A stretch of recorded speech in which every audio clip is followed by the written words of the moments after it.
Mark Greenberg, and I teach and lead the travel study course Chasing the Blues. I'm also a musician and have been performing and producing as well as teaching and writing about American roots music since the 1960s. I'll start by immodestly, I guess, saying that this is a unique educational opportunity that you'll probably never have again. Students have called it life-changing, eye-opening, and the most memorable course they've had at UVM. So what is Chasing the Blues? It's a spring 2015 3-credit D1 course centered around a spring break trip to the Mississippi Delta, the land, in folklorist Alan Lomax's words, where the blues began. The trip will start and end in neighboring Memphis, Tennessee, where the blues started to acquire a more urban flavor. There will also be a few on-campus sessions and a Blackboard site full of audio and video clips and a place to continue our conversations and share our ideas and thoughts. The course is co-listed by the History and Music departments, and once again, it's a D1 course.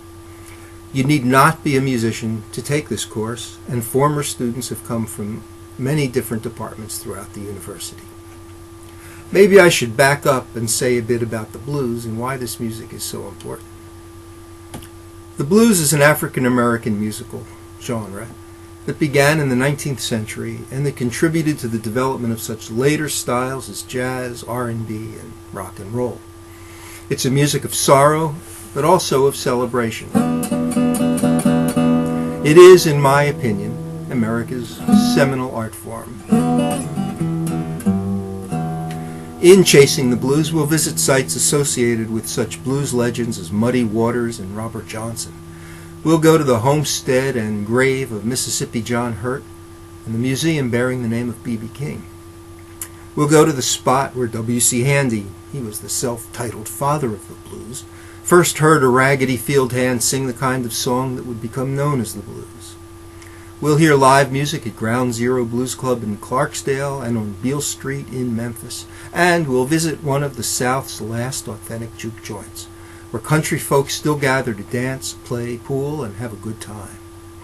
In Memphis, we'll be treated to a private concert at the Center for Southern Folklore and tour two of the most important recording studios of the 1950s and 60s, Sun Records, where Elvis burst forth, and Stax Records, home of Otis Redding, Wilson Pickett, and many others who created the sound of Memphis soul. And everywhere we'll have the opportunity to eat authentic Southern food, barbecue, tamales, fried green tomatoes, collard greens, catfish, and other local treats.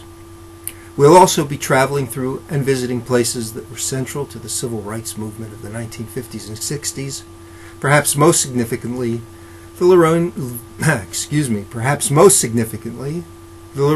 Motel in Memphis, where on April 4th, 1968, Dr. Martin Luther King Jr. was assassinated.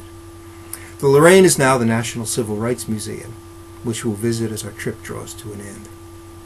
That's it in a nutshell. The course has a 15-student limit and has had a waiting list in the past. There are no prerequisites except the desire to learn, and I accept students on a first-come basis.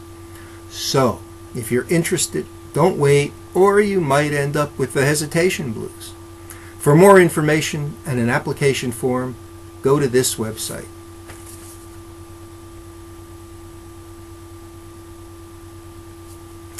I hope this little video has piqued your interest, and in a few months we'll be heading down the blues highway together.